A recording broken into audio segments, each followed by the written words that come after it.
Greetings, folks. Jordan Avon here.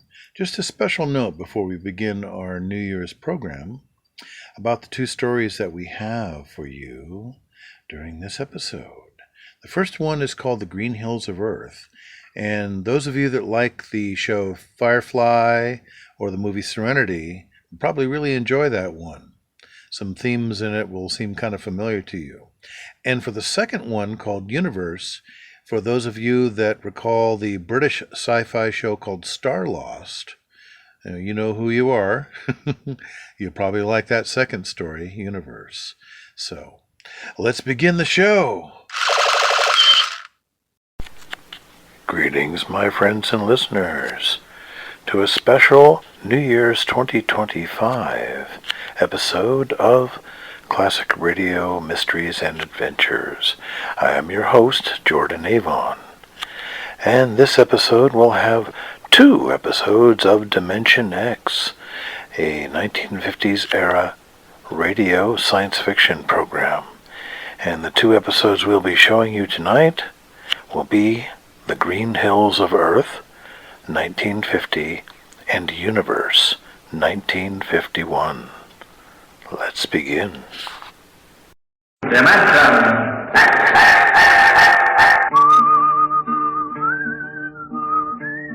This is a story of Riesling, the singer of the spaceways. You've probably sung his songs in school, in English, French, or German. The language doesn't matter, but it was an earth tongue. But the real story of Riesling is not found in the footnotes of a scholar's critique or a publisher's biography. It is in the memories of the old-time spacemen, the pioneers who pushed the thundering old-fashioned rockets to the far, strange ports that are our commonplace heritage. These men know the true story of Riesling. The arctic sky is calling spacemen back to their trade. Oh, and stand by free falling, and the lights below us fade. Outride the sons of terror, far drives the thundering jet, up leaps the race of earthmen, out far and onward yet.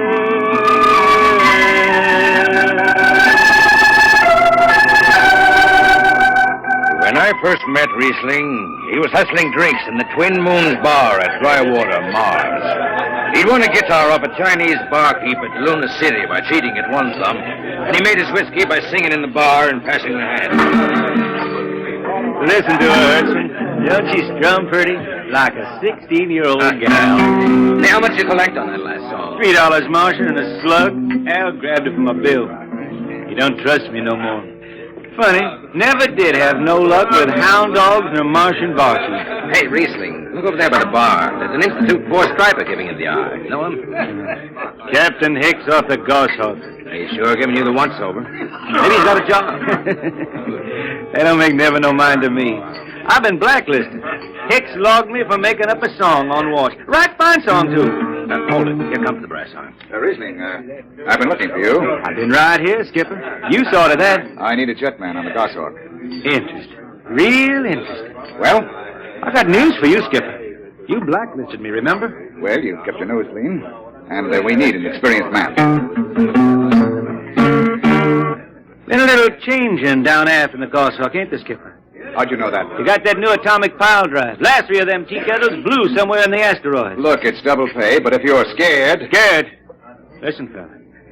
For double pay, I'd jump off the top of the Harriman Tower if you allowed me rubber heels for the landing. All right, then.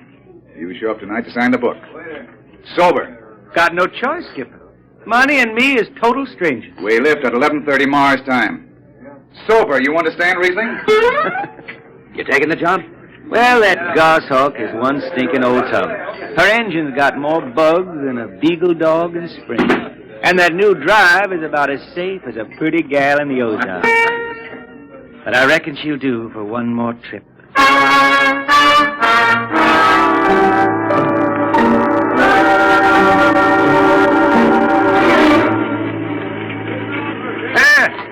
Welcome home, Riesling. Hi, Jimmy Legs. Meet my friend Hertzman. He's signing on as a wiper. This here's Jimmy Legs Casey. He's boasting. Can't hold his liquor no more than a sieve, poor boy. Riesling, you sober enough to sign the book? Drunk or sober, I make my mark. Stand aside. 3 X's? It took me a middle name. Yeah, you two lay below. And Hertzman. Aye, sir. Get him sobered up before the skipper makes rounds. Jimmy Legs, I'm sober as a hanging judge. Yeah?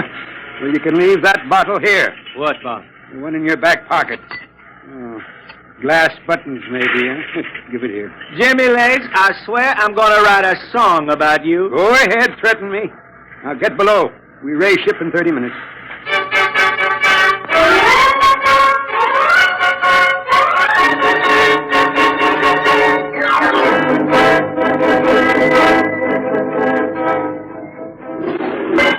Hi, Skipper.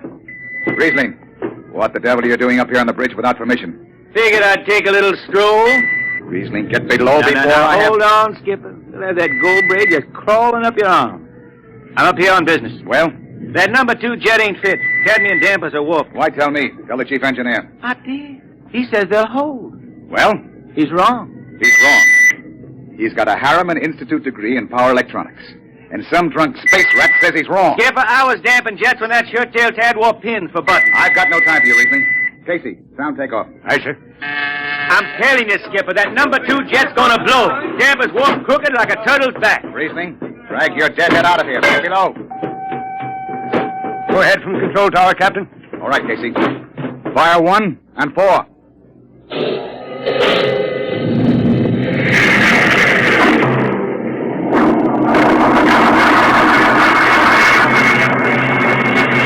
Hawk-class Thunder had to blast for 3 watches before going into free flight. Riesling and I had the second watch. Damping was done by hand in those days with a multiplying vernier and a danger peeper. And as long as the peeper ticked off slow and steady, we knew the ship was safe. For a while.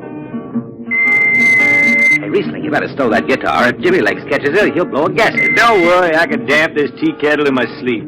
How's number 2? All right, so far. Did you ever hear that song about Hicks, the one that got me blacklisted? Oh, the skipper is the father of this crew, a gentle guiding light to me and you. But on Mars he likes his women if they walk or if they're swimming, or if they've got 6 arms instead of 2. Hey, the second verse is better. Now the skipper likes his liquor by the quart. Yes, he go from Mars to Venus for a snort. He'll drink rocket fuel and... Well, hi, Skip. Didn't see you come in. You were too busy, eh? Who's watching the gauge? I got an eye on it. Don't you fret none. Riesling, I'm going to fix it so you can't get a berth on a rocket-powered pogo stick. Report to Casey under arrest. I don't rightly think I will. You what? You kind of forget, Skipper. According to Space Code, you can't remove a jetman till the end of the watch, right? Now look, you corn-fed space lawyer. Now, is that a rule or ain't it? Riesling, your shift is over at 2300. And I'll see you ride the rest of the way in slop locker. Maybe. Maybe. In the meantime, you clear out of my power room. I gotta make me up a 3rd verse for my song.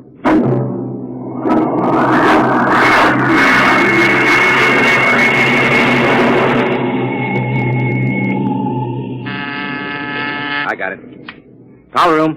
Damp number 2 a point. Number 2, Hey, let me have that mic. Jimmy Legs, is that force-drive boil up there? Give me that, Casey. Riesling, I've taken just about enough from And you. I've got a little news for you, Skipper. Number 2 jet is bulging like a fat lady in a satin skirt. Listen, you clown, that's it. Skipper, I think I'm gonna junk my song and start over. I could do much better This on is you. the last time, Riesling. Damp number 2 a point. Sure. Look out, Hudson. I'll take it. You watch the gauge. Now. I need to hear. She's bucking a little. Riesling, hit the emergency. She won't damp. Get that door. There goes the light. Riesling, lay down behind the baffle. I've got to take a look. It's radioactive. Look out. I've got at least 100 of them, too. What's going on down there? Shut up, Jimmy Legs. I'm busy. Hey, she's tight now. What happened? Number 2 blew, you lunk-headed space rat. You all right? A little sunburn. The lights are gone. What's the matter with the emergency circuits? Riesling. Jimmy Legs, get some lights down here. It's dark. Get the emergency light on. They're on, Riesling. They went on after the blast. The lights are on. What are you talking about? Jimmy Legs. Jimmy Legs, turn on the lights. It's dark. Turn on the lights.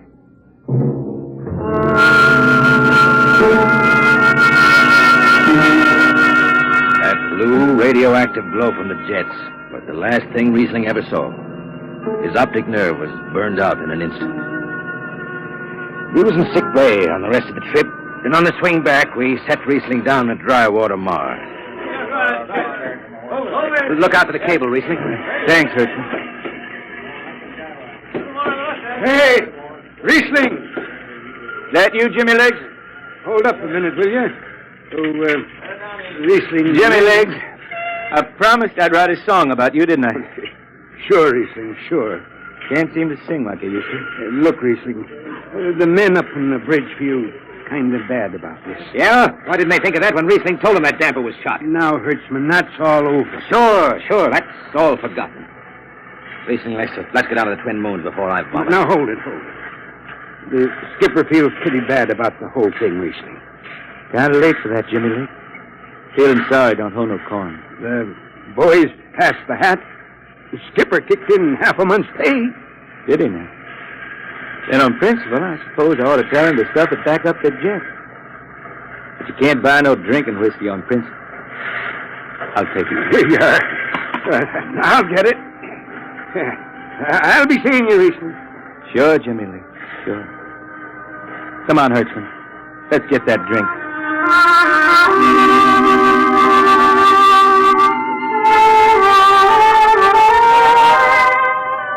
That was all. Just another space bum who didn't have the good sense to finish before his luck ran out. Well, Riesling holed up at the Twin Moons till his money was gone. Then he hooked a ride on a crawler over to Marsopolis. It was a boom town then, with an industrial district mushrooming between the Lesser and Grand Canals. I ran into Riesling about 2 months later, playing his guitar on a jetty that ran out into the canal. He had a dirty rag tied over his eyes with a jetman's knot, and his hat was on the wharf beside him. Riesling! Who's that? Wait a minute. Hertzman. Yeah, how have you been? Passable. Hey, is this a Venusian dime? Ah, it's a slug. I figured. Well, how's it going? Singing again? Some. Working saloons, mostly. I've been thinking some funny songs, Hertzman. The words come out different than they used to. Come on along the canal with me. Sure. Here, take my arm. I know the way. That's a funny thing, Hertzman. I figure I know it better than other folks. Look back there, towards the city. What do you see? Factory towers. Smell them from here. But it don't seem that way to me. I remember them old buildings. Old before Bible times on earth. Thin and graceful like the fairy palaces my Granny used to tell about down home in the hills. They've torn them down now, or else blocked them up with cinder bricks. Hertzman, when I stand out here on the canal, I can see it the way it used to be. The water, ice blue with the stars shining up out of it. Way off there, the city with the towers sweeping up like a bird flying off a tree. I can see it. It's the dirtiest stinkhole in the system. Not always. Depends on how you see it. Won't tie the race that raised the towers, forgotten are their lores. Long gone the gods who shed the tears that lap these crystal shores. Slow beats the time-worn heart of Mars beneath this icy sky. The thin air whispers voicelessly that all who live must die.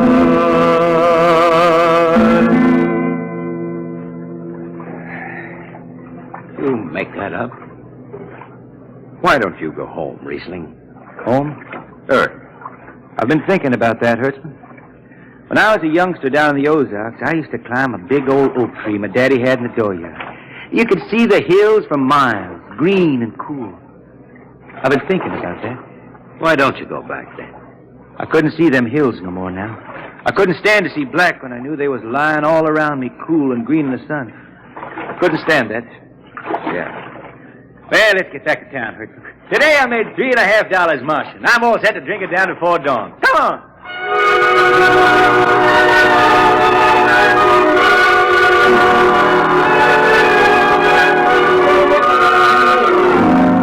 I lost track of Riesling after that.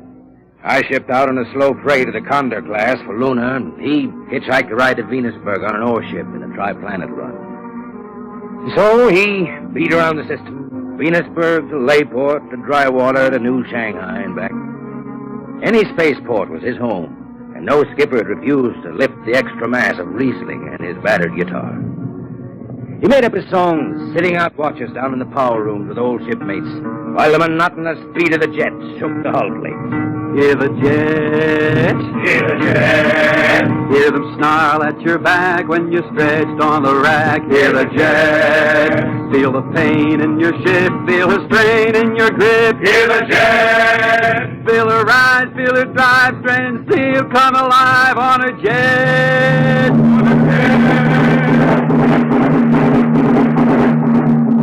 Little by little, his songs began to travel along the spaceways ahead of him. Raw spaceman songs with titles like Since the Pusher Met My Cousin and The Space Is Built for Two.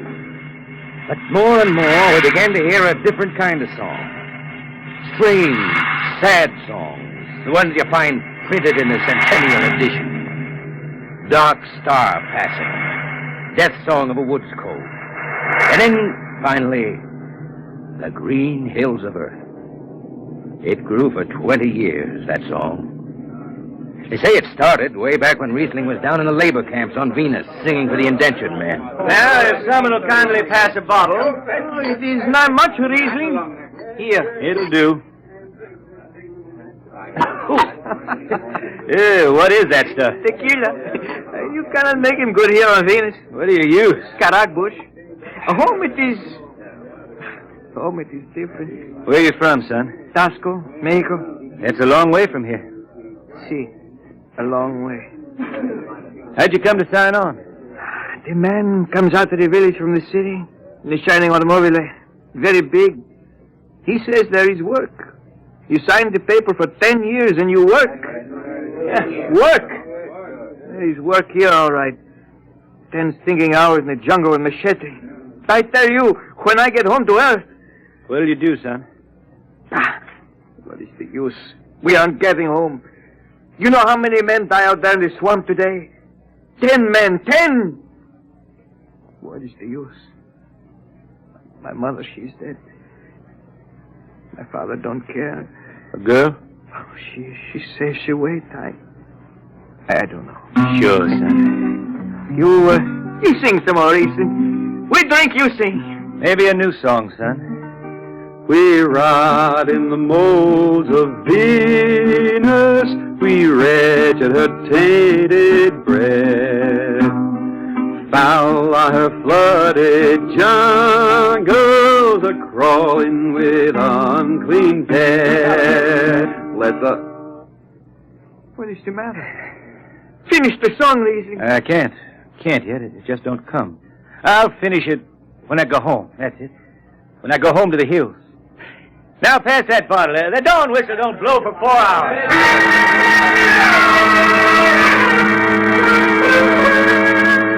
That's where the Green Hills started. And I was there when it was finished. It was 20 years after that. And there wasn't a man flying or on the beach hadn't heard of Riesling and his songs. He was getting old now for a spaceman. He was a familiar figure through the whole system.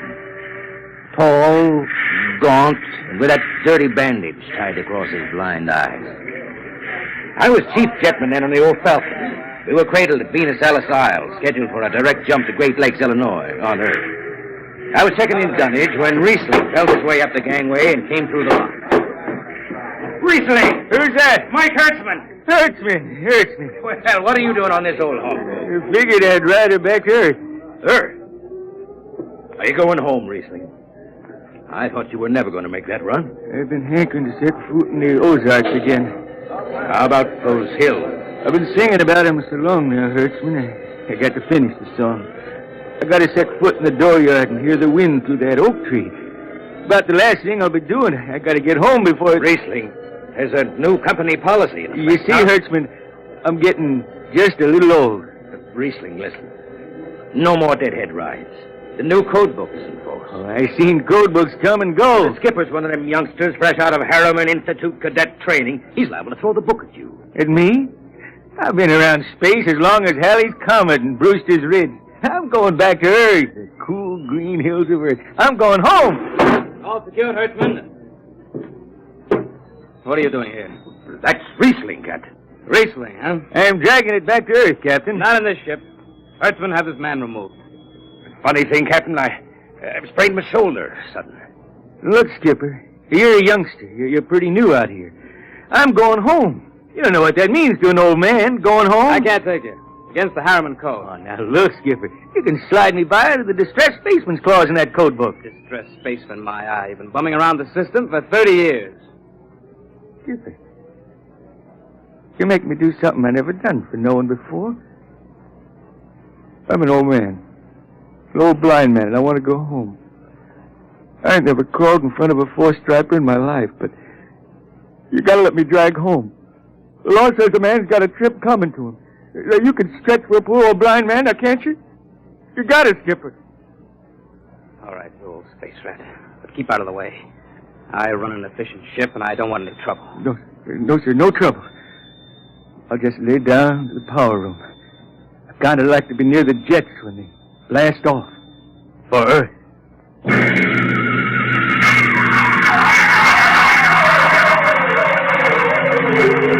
Sit down, Riesling. Take a load off your feet. Thanks, Mac. Stand by for lift. Stand by. Best seat in the system. Power room and an old Hawk class ship. Power room, fire 3. Aye, sir.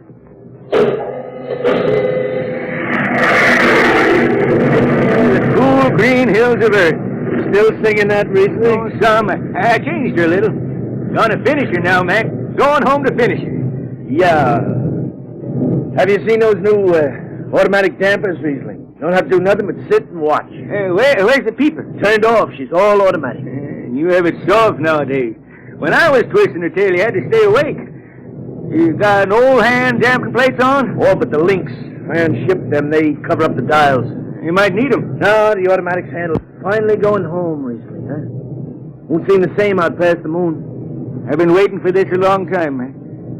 It's gonna be good to get home, I reckon. The arching sky is calling spacemen back. Hey, Mac, you all right? I got the emergency. The hand damper. Where are the links? Mac, you gotta be on the wall here somewhere. I got him. Power room, what's the alarm? Emergency squad coming in. Stay out. The place is hot. Radiation blast. Stay behind the baffle. I got the link shift. I can hand damper now. What's going on in there? I'm still in Jet 3. Is this McDougal? McDougal is dead. This is Riesling on watch. Riesling, get out of there. You'll kill yourself. Don't worry, Skipper. I know this power room like inside of my shirt. Somebody's got a damper. Riesling, I'm sending in a crew. No use. The whole room will be hot for an hour and the other jets won't hold. Skipper, throw on the recording tape. What? Throw on the recording tape. I want to get something down. Tape's on, Riesling. Stop it, Riesling. The radiation will burn you down. Yeah, I reckon. Yeah, pretty sharp sunburn. Pick me out of here with a stone. Bury me in a lead-shield coffin. Okay, Skipper. It's clean. Radiation's getting brighter. I can almost see it.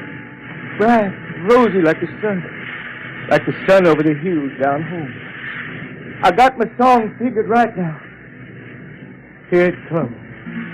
We pray for one last landing on the globe that gave us birth.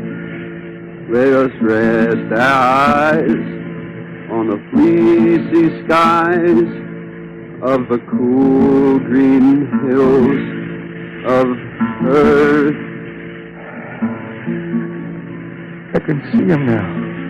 You, The sun. I can see the sun. That's the way he died. Riesling, the blind singer of the spaceways, singing of the home he never reached, the cool green hills of Earth.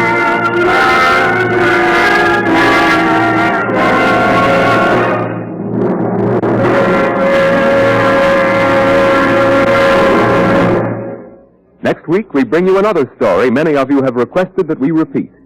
It's the strange tale of man's first visit to another planet and why he decides that Mars is heaven.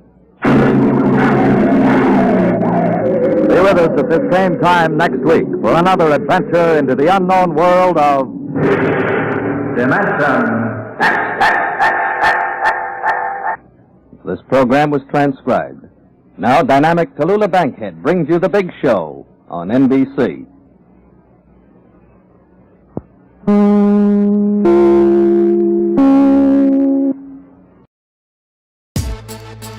And now, our next story.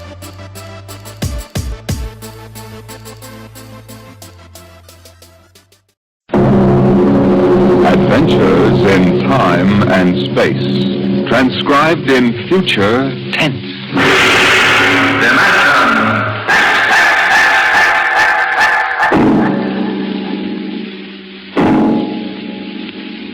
In the beginning, there was Jordan, thinking his lonely thoughts. Out of the loneliness came a longing. Out of the longing came a vision. Out of the dream came a planning. And out of the planning came decision. Jordan's hand was lifted, and the ship was born. You, look out! Are you all right? Yes, it missed me. What was it? A mutant with a slingshot. I think it dashed down that passageway. You want to go after it? We never catch it, Alan. It's probably 12 decks above us by now. I didn't think they ever came down this far. Patrols usually get them before they reach this level. They get more daring with each generation. This one looked like a female. Male or female, it might have killed us. I told you this trip was pure foolishness. Climbing 24 deck levels to hear a crazy old man rave. We're almost there now. Compartment X15, level 24. This is the place. This area smells as if it hadn't been visited by a sanitation crew for generations. Part of the ship is almost deserted.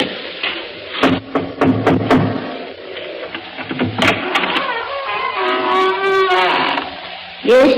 This is the compartment of John the Witness. Who are you? My name is Hugh Hoyland. I'm a cadet from the scientist barracks. This is my friend Alan Mahoney. What do you want of John the Witness? Only to talk. Are you a believer in Jordan?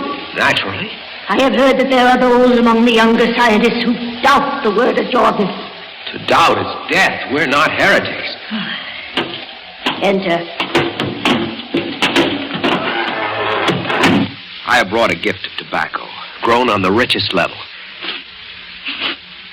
It smells good. I assure you it's the best. Wait here. What a rat's nest. What the devil do you think he can tell you? I don't know. Now, hush.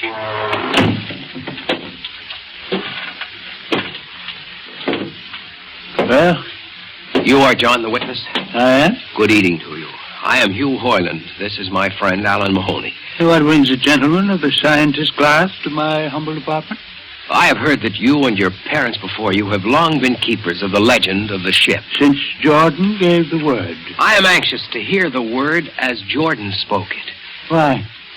You see, among the young scientists, there have been some who talk against the word. There are regulations against such heresy? Some of them say the ship has no purpose. They say that we're here accidentally. That we have no more grace in Jordan's eyes than the most deformed mutant who dwells in the highest level of the ship. What shall I say to you? I wish to hear the word from the mouth of one who knows, that I may become more convinced. Sit.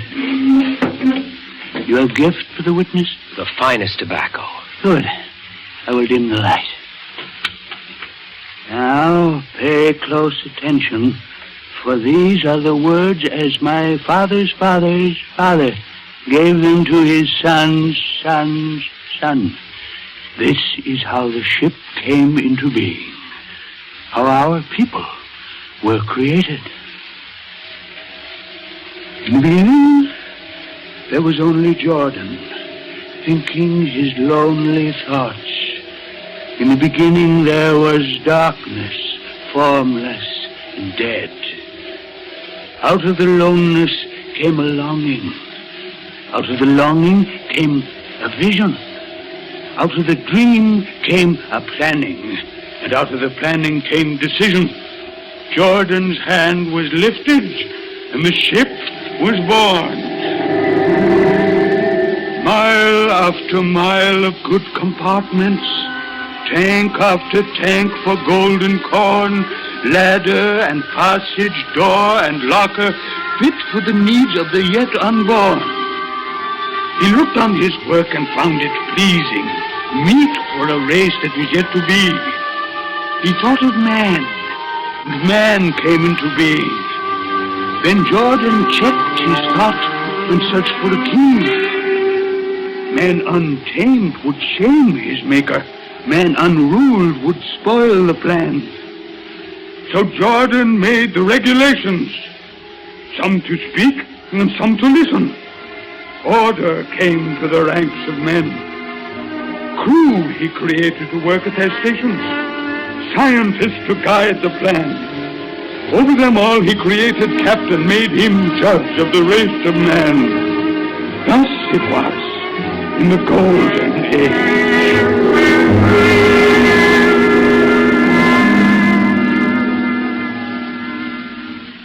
These are the true words. As my father's father taught them. But what of the strange beast-like people on the upper levels of the ship? Surely Jordan did not create them. Jordan is perfect. All below him lack perfection. You have heard of the legend of Huff? I have heard that he mutinied against Jordan. Darkness swallowed the ways of virtue.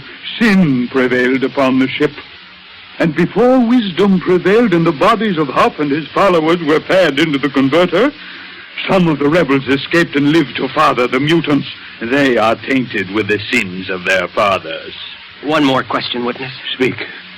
What is the ship? The ship is a great sphere, 25 kilometers wide and 100 levels deep. I know that, but what about the upper levels? The regulations forbid us to venture into the upper levels, but it is said that beyond the levels of the mutants lies the forbidden place where Jordan's spirit prevails. So I've heard. But something troubles me. Something which prompted my coming here. Yes, my son. What lies beyond the ship?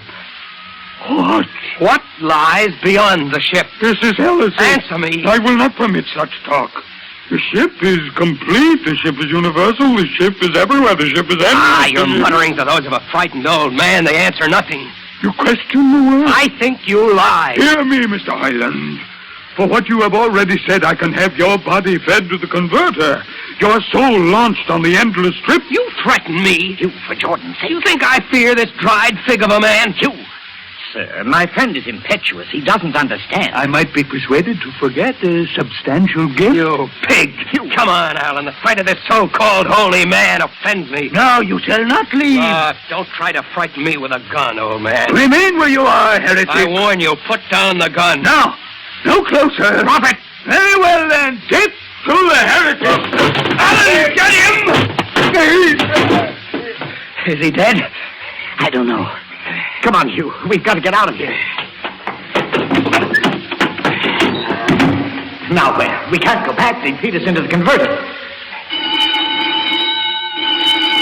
What's that? The old woman must have turned in an alarm. Come on, the patrol will be here in no time. Where can we go? The upper levels. But the mutant. We'll have to take our chance. Listen, that's the patrol we've got to climb. Down the corridor quickly. Halt! Halt till we fire! The ladder.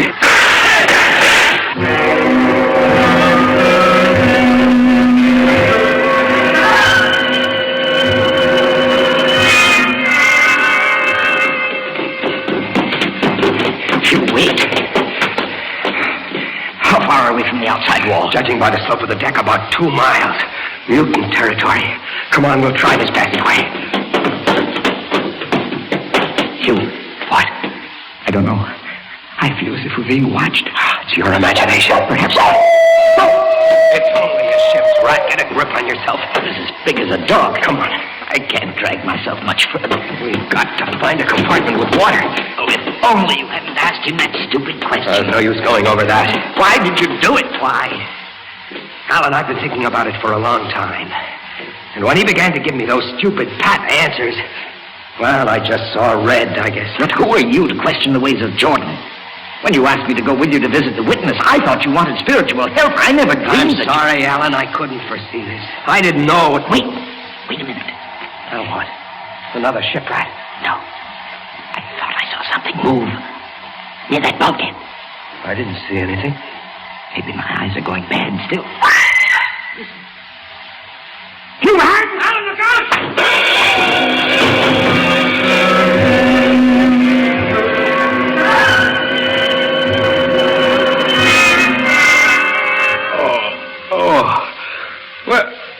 Where am I? What are you? Get away from me! Alan! Alan! Look out for that knife! Stay away from me! Alan! Alan! Don't kill him, Bobo. Not yet. Who are you? Forgive my friend Bobo. Like so many of my people, he's rather impetuous where members of the so-called super race are concerned. Who are you? What place is this? As you can guess from my leg, I'm a mutant. Where is Alan? Your friend is dead. I was not able to restrain my people in time to save him. Why don't you destroy me and get it over with? We do not kill for pleasure, Mr. Hoyland, only when necessary. You know my name? I read your identification tag. Who are you?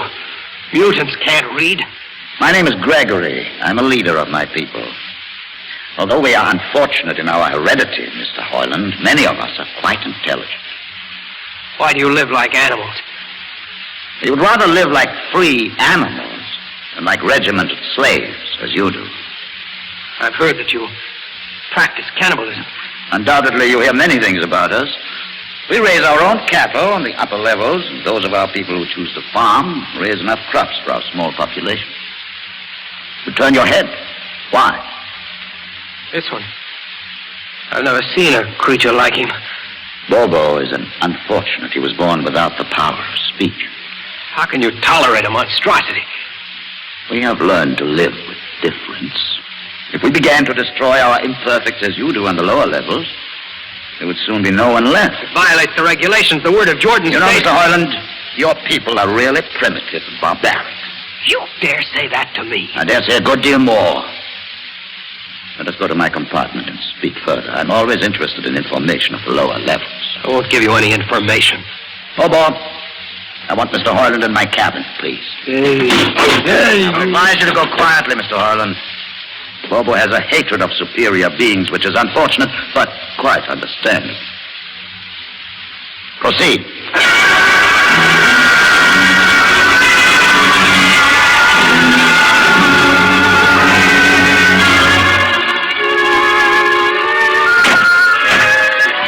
Enter, Mr. Hoyland. This is where you live? Yes. But you have books. Stolen from your libraries, Mr. Hoyland.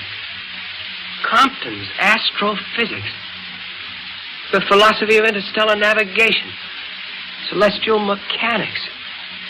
You have read these? Most of them. Why did you bring me here? What do you intend to do? You believe in Jordan, Mr. Hoyland.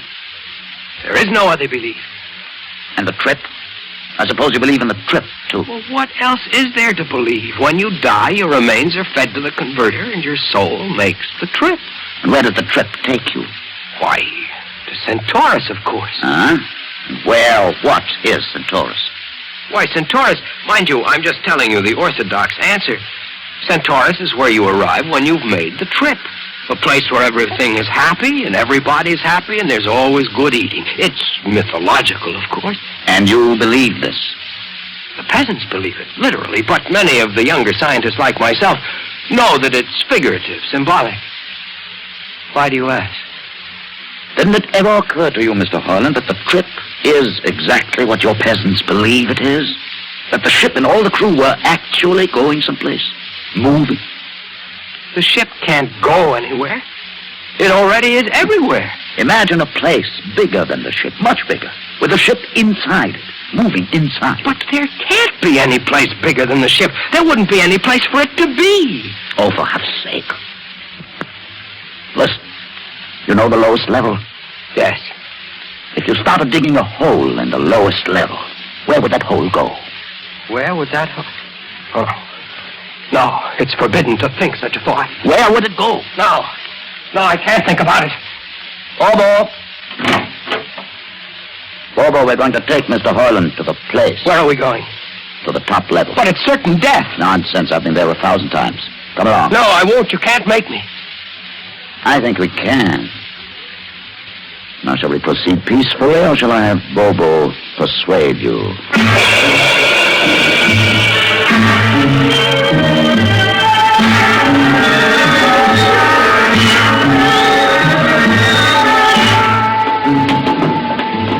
Open the door, Bobo. Inside.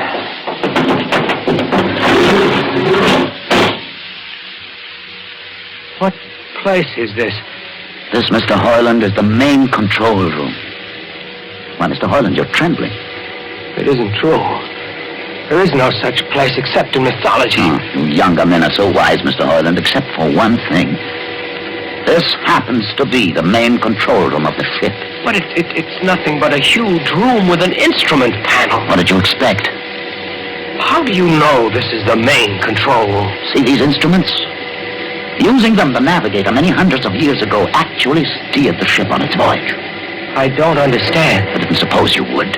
Your people have been so steeped in superstition and ignorance that the whole concept has lost its meaning. Sit in that chair. Don't be frightened. Sit down. Very well. Look up. What do you see? Nothing but a huge shield. Watch it for one moment, Mr. Hoyland. You are going to see something that few of us have ever been privileged to witness. Something so dazzling that you may find it hard to accept at first. But it is there. It is a reality. And ultimately you must accept it. What are you doing? I'm dimming the lights. Don't be frightened. Keep your eyes focused on the shield above us. Ready? Watch. The shield! It's sliding back!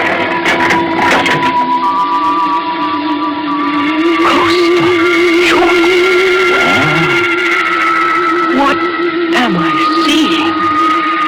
The universe, Mr. Hoyland.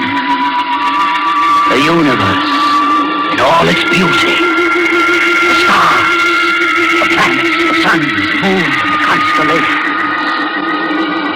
This is your heritage, Mr. Hoyland. The heritage you've been too stupid to see. But it can't be. The ship is the universe. There is nothing but the ship. Ah, but there it is. You see it before your eyes, spread out like a canopy of glory. You still deny it? Answer me, Mr. Hoyland. Do you deny it? No, I can't. They lied. They lied to us. Good. Why did you close the shield? You will see it again if you're not afraid. I'm not afraid. Many times. I've shown this to others of your people whom we captured, and though they saw it before their very eyes, they would not believe it. Tell me about it. Tell me about the ship, about the universe. What are these things? How did this come about? Many thousands of years ago, on a planet like those you've just seen, a planet called Earth, a scientist named Jordan decided to build a ship that would carry men from one planet to another. For many years, Jordan and thousands of others studied and planned. And when they were finished, they built the ship. A ship so large that it had to be assembled in its own orbit beyond the place called the moon. 60 years it took them to construct. And when it was finished, a whole new science had been conceived. Then the trip was begun.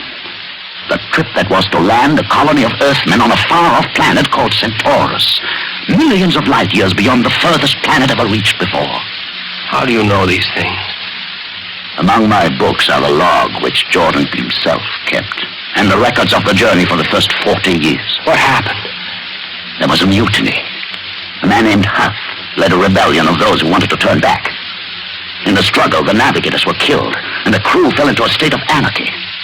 In the years to follow, small groups of men tried to organize the ship for navigation, and each time they failed. Finally, the whole idea was abandoned. And so for centuries, we have swung in space, unmanned, undirected, living in a lost world of our own making, without purpose, without direction. Why have you told me this? Why have you brought me here? You could have killed me. Can you guess? No. No, I can't. Unless... But it would be too fantastic. Well, you want to finish the trip. Yes, that's it. What would it take to do it? A miracle, almost. The crew would have to be trained. Many people, each skilled in a certain duty. Couldn't you train your own people? We are too few. Besides, the main drive is in the lower levels where my people are forbidden to go. No. It would mean that both our peoples would have to work together. Our differences encouraged rather than denied. It can be done. You showed me. You can show others. I can show them. Can you? I'll see the captain himself. I have an uncle on the central board. I'll tell him what I've seen here. And do you think he'll believe you? Send one of your people with me. That's asking a good deal. I'm risking a good deal by going back. Very well. Bobo will go with you. He can't talk. There will be no need for talk. I will write a message guaranteeing safe conduct for a group of unarmed scientists to visit the main control room. Bobo will take you safely through our territory. What happens when you reach your own level is up to you.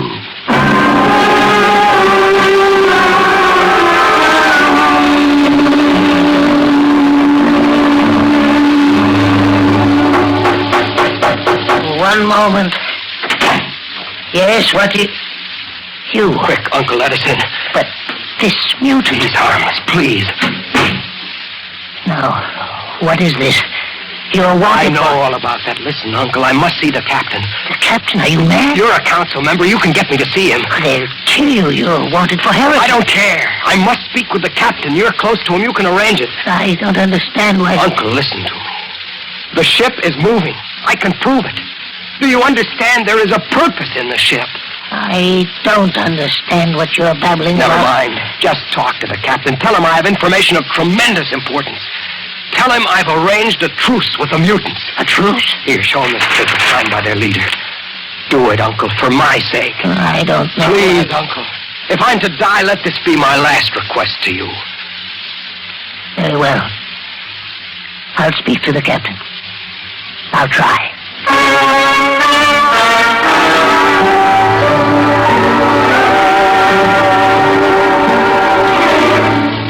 And you say, Mr. Harlan, that you saw this with your own eyes? I swear it, Captain. I swear it on the word of Jordan. Let me see that paper again. What do you think, Commander Hurst? I don't know, sir. It might be a trick. I guarantee you safe conduct. If these things are as Mr. Harlan reports them, it would pay to risk a few lives. The man is a convicted heretic. Still, we mustn't discount his word entirely. He has a safe conduct. The mutant risked its life coming with him. I think we might investigate. You will do it? I'll have an expedition outfitted. Dismissed, Mr. Harlan. Thank you, sir. Thank you. Captain, do you... Commander Hurst. Sir. You'll make the necessary arrangements for an expedition. I trust you understand. Perfectly, sir. Perfectly.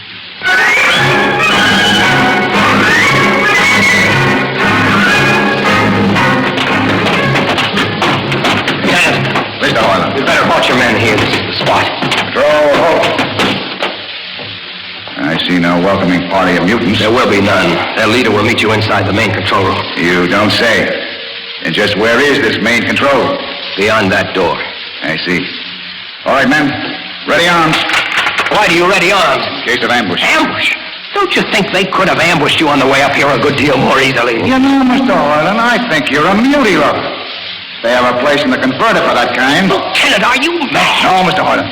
But most certainly you are. To think that we could be lured up here to be slaughtered with a fantastic story about some mythical control room. Guns ready, sir. Lieutenant, I warn you, these people have acted in good faith. If you break I am useless to open the control room, Mr. Hoyland. No, not until those guns are dismounted. As leader of this expedition, I order you to call them. I refuse. You cannot do this thing. This is no way to keep a truce. Very well, if you refuse. Oh, there! Newton! Come out! For Jordan's sake, Lieutenant. Be quiet for comfort. Newton! Open the door! Please, Jordan, don't let anything happen. Please don't. It's opening. Ready, men. Someone's coming out. Look at his leg. Horrible. Steady. He's walking toward us. Yeah, I can't stay a minute. Look out! Gregory! No! You fools! You've killed him! Here come the rest of them. Fire!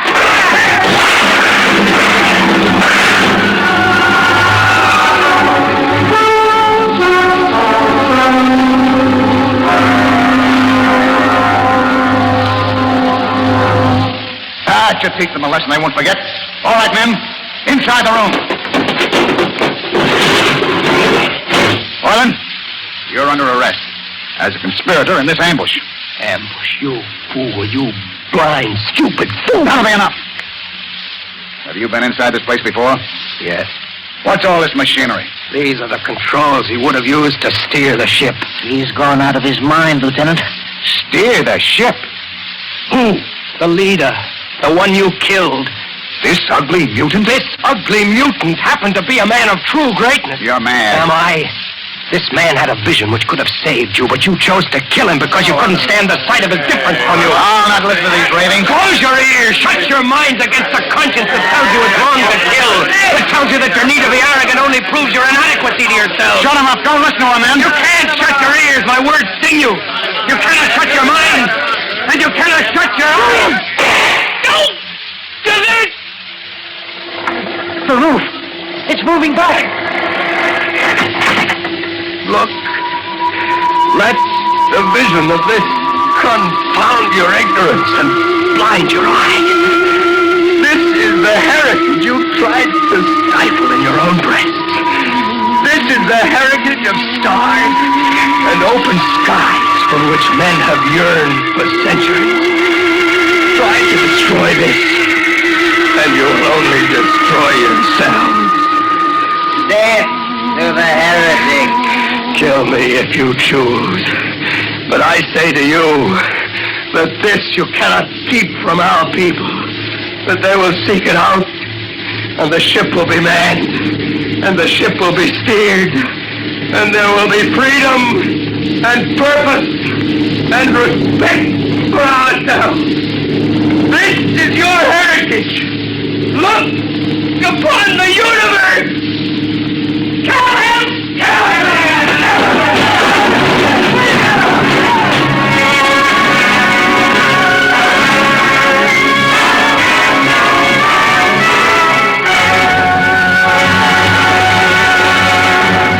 You have just heard another adventure into the unknown world of the future. The world of...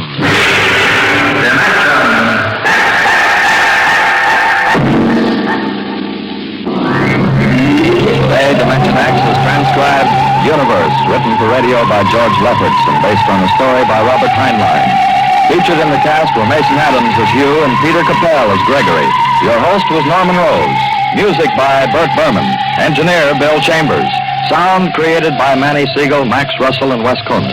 Dimension X is produced by William Welch and directed by Edward King. Ed Archie Gardner tangles with Tallulah Bankhead on The Big Show.